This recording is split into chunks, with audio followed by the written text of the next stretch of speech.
Okay, this is Japinay po ako and I wanted to share to you yung affirmation. But before po niyan, we need to build our self-esteem first. Yung kailangan yung pagtitiwala sa sarili, yung pagmamahal natin sa sarili.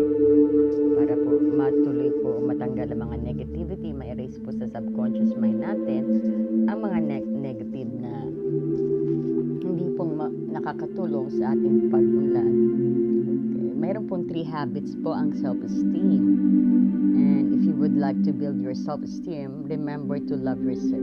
Muna, ang affirmation po muna natin, ang everyday na dapat po natin munang sabihin is para sa ating munang sarili. Yung tiwala sa sarili po, we need to build po yan. Many people don't practice building self-esteem araw-araw dahil hindi nila nare-realize na they can learn to do no matter what experience they had in life. Ang isa pong susi para ma-process po at ma-recognize po ang self-esteem natin, ang self-love or self-worth, whatever you feel drawn to calling it, is a seed that grows if you water it. Yan po yung affirmation na una natin muna ang pag-build ng self-esteem. Okay, paano po natin sisimulan yan? Para po mag-grow ang self-esteem natin. Let's start to recognize that we deserve to be loved. That you deserve to love yourself. Parang ganun po ang una natin dapat. Let's start loving ourselves first. Sa totoo po, isa pong struggle po sa buhay is yung pagiging totoo natin sa ating sarili.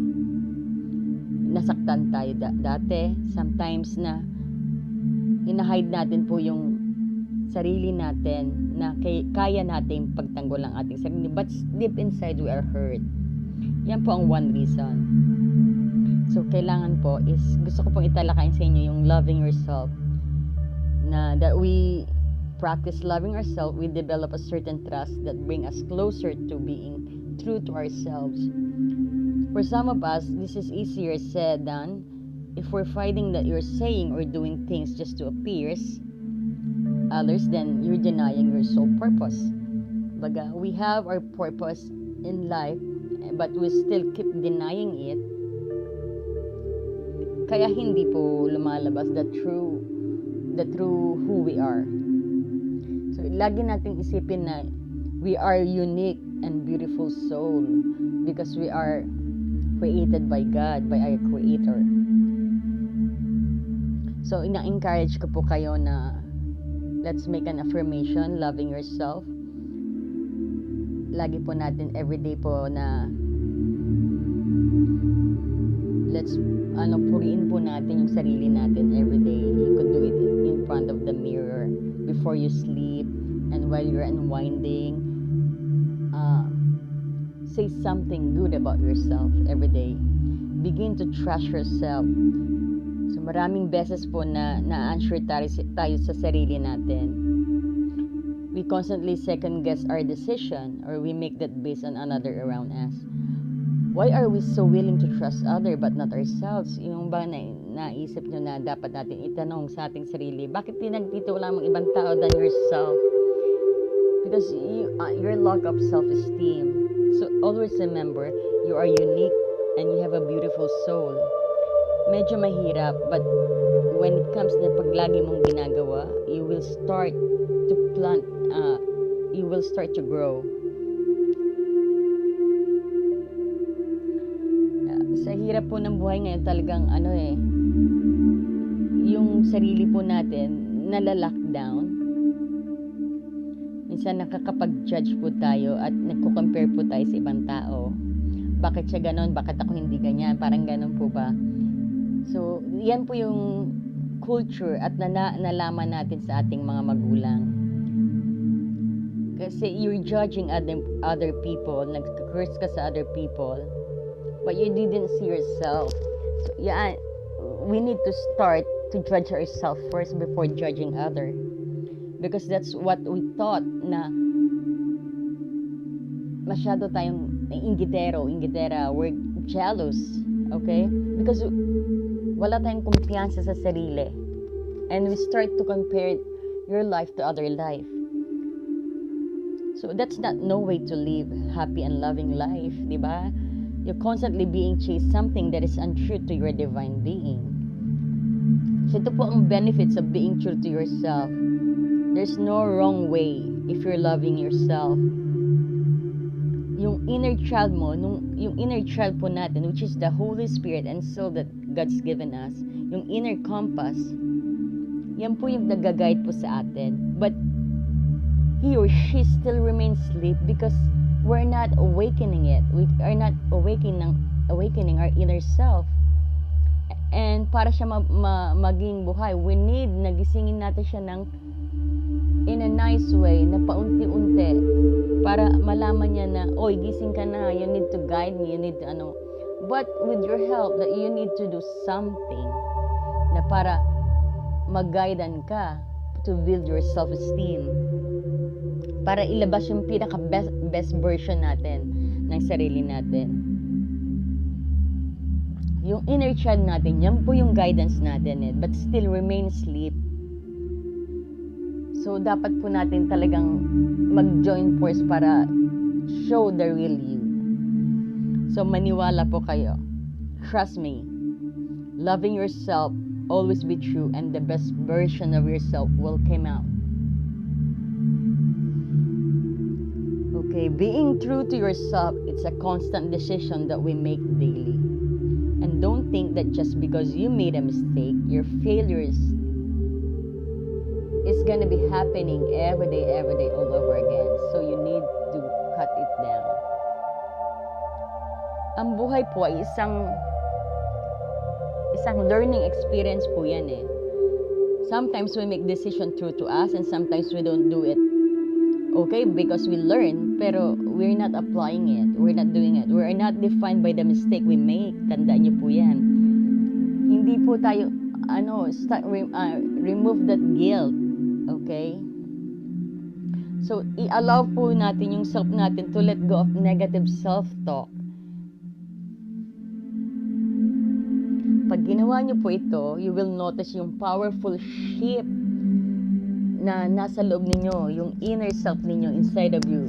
At yung compassion nyo, pagminahal nyo yung sarili nyo,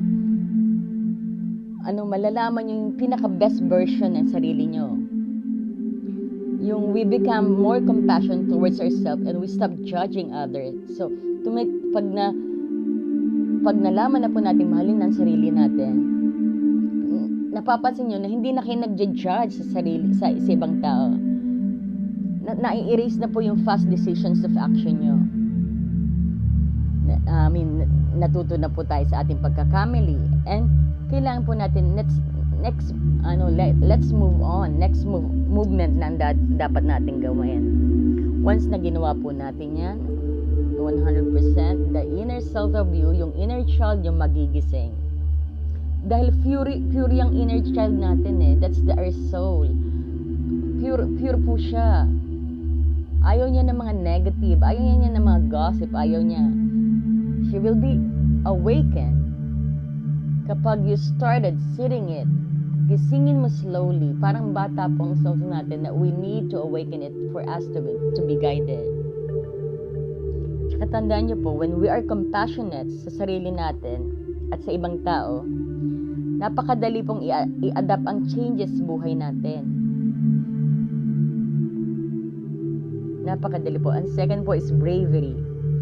Being yourself, moment after moment, makes you courageous and strong. Yan po, magiging energetic po tayo when the challenge, tsaka yung mga anxiety na pupunta sa'yo. You might feel pressure, may times na you might feel pressure, but you face them with grace because you learn that you can count on yourself. Dahil nagbibuild na yung self-esteem mo eh. Hindi mo na maisipin mag-judge ng ibang tao because because you have your self-esteem that you can do anything yan na naka-impose sa utak mo. Kasi dati nagja-judge tayo ng ibang tao because we don't have self-esteem. Yan yung binubuka mo sa sarili mo when you haven't awakened your inner child. Yan yung ikaw yun eh. What you say is what you are. Parang ganon. Nung time na you're not yet, you wasn't even able to know how to love yourself. So, yung true self mo, will do the best for you. I-guide ka. Tsaka whatever you fail or succeed, andyan siya. Sabihin, inner self mo will keep you guided. And then, yung pangatlo po natin is comfort. Kapag in-express mo na po yung sarili mo, magiging komportable na po tayo. Yung inner skin natin, yung mga weight na mabibigat sa kalooban natin, malilifted at mawawala po. Gagaan po ang balikat natin. Matatanggal na po yung bad attitude natin. At mawawala po ang mga worries, mga fear sa kinabukasan po natin. Pag hindi natin kasi mahal ang sarili natin, we're so much worried. Hindi po, once na build na po ang self-esteem natin, hindi na tayo worry sa future natin because we know that we are being divinely guided. And our spirit, our inner child is awakened. Hindi tayo papahamak na He will provide you everything. Or He will provide you everything because you are ready to face it. Because you are showing now the real you. We are comfortable po sa present situation. So yung time na once na you carry that comfort, that once we awaken our inner child, you no longer carry the past around with us. Lahat ng vanish na po yan. Next po yung loving yourself, yung building a self-esteem, ang positivity po sa mga lumalabas sa atin. Mga positive na blessing na darating sa atin. Mapapansin po ninyo pag pinapractice po natin, yung pinatrust natin, kasi once na po may comfort na build up ang self-esteem nyo, marami pong mga inner voice na mag-a-advise sa'yo. Yung idea mo dati, iba na, mas intelligent idea ang darating sa'yo. At saka receptive ka sa tinuturo sa'yo ng inner self mo, yung instinct mo lalago. Saka mag-start na yung masusurround ka na sa mga taong tutulog sa'yo at mag-encourage sa'yo para lumago. Na you will be connected sa people na talagang deserve mo. Hindi ka na ma-spend too much doon sa mga people na nadidrain ka, na inuubos ang lakas mo, na they using your power na para magalit, na pinapagalit ka. Lahat yan matatanggal if you build your self-esteem. Pag na-develop na yung positivity na naitanim mo sa utak mo, you will just realize na iba na yung mundo mo. Hindi ka na masyadong encounter ng mga negative na nagdi-drain sa'yo noong dati. Hindi mo na sila may encounter. In a click, sabi sa'yo, once you build your self-esteem, tsaka napakagaan ng pakiramdam mo. Tsaka yung may inspire ka na anything plan you have, you will be get inspired.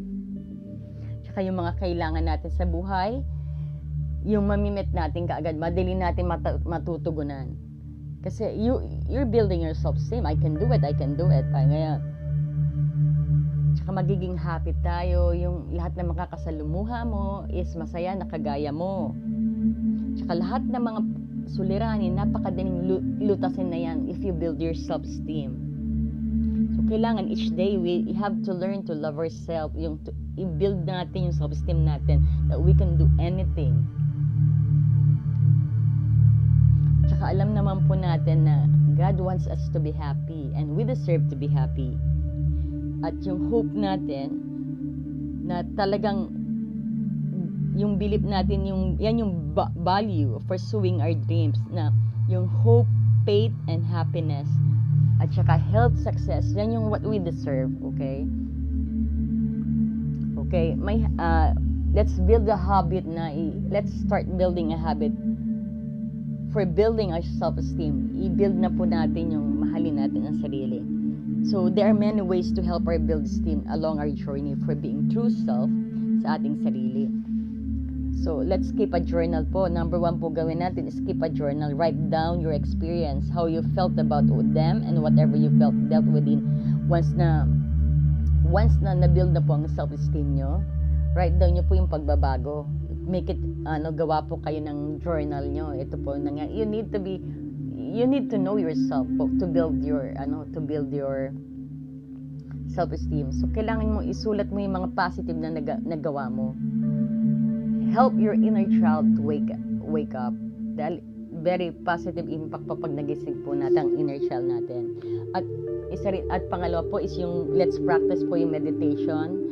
Yung meditation will really help you na ma-remove po ang mga blockage, mga negative vibe. At saka you need to relax po. Ang pag-meditate po is one way to relax. Breathe and rest of your thoughts. Kumbaga, pahinga po natin yung isip natin. So, yan po yung great time na practice ang affirmation. Yan po yung I am, yung mga positive, adjective na affirmation. Everyday, mag-meditate ka, relax, say it to your mind. Parang ano, i-rest po natin yung maingay na pag-iisip natin. So, kailangan po natin mag-practice din po sa mirror. Yung napaka-powerful po ng mirror na nagsusuklay ka, talk to yourself, okay? Yung one way po yung practice yung mirror work is matatap po natin yung by looking, may mirror ka rin dyan, by looking to your eyes on the mirror, then talk to yourself na dun mo makikita yung who you are, really are. Ilalabas sa'yo, makikita mo everyday na nagsasalamin ka at sinasabi mo, you're applauding yourself. Yan na nag-start mag-bloom na yung self-esteem mo. So, ang akala ng iba kasi ang affirmation are most powerful tools, pero hindi rin. Mas maganda rin affirmation, but yung see yourself also in the mirror. Yan din magandang rin po yan. Maganda rin pong way to build our self-esteem. I-combine nyo po yung dalawang yan at makakaasa po kayo na mabibuild po ang self-esteem natin. So, everything will come positive. Lahat ng ma-encounter nyo is positive. So, lahat is for your growth. Okay? So, I hope that you learn something. So, next time, I'll upload a meditation for your self-esteem. So, I hope na I gave you a little bit lesson po. Ito po yung inaano ko sa live stream ko. Yung love yourself, yung don't curse but bless other, because it will act on yourself too. You need to bless people, not to curse people. Kahit galit ka na sa kanya or what. No. And sometimes we need to detox our friend. Let them know their limitations para hindi po nagkakagulo times na nag-build ka ng self-esteem mo. Okay, so if you still wanted me to continue, okay, gagawa po ako ng konting self-esteem here. So this is a meditation for building self-esteem.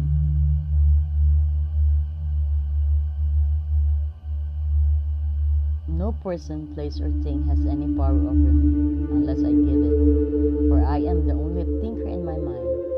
I have immense freedom in that I can choose what to think. I could choose to see life in positive ways instead of complaining or being mad at myself or other people. Complaining about what I do. Not have I one way to handle our situation, but it does not change anything. When I love myself and find myself in the midst of a negative situation, I can say something such as, I am willing to release the pattern in my conscience that contribute to this condition. I have made negative choices in the past, but this does not mean that I am a bad person, nor I am stuck with these negative choices. I release all judgment and love myself unconditionally. Repeat this many times po ang building self-esteem affirmation before and when you wake up to. Listen and practice the situation, or you could do your affirmation too based on what you want. Okay? God bless you po, and sana po umattend po kayo sa live stream ko, and God bless you.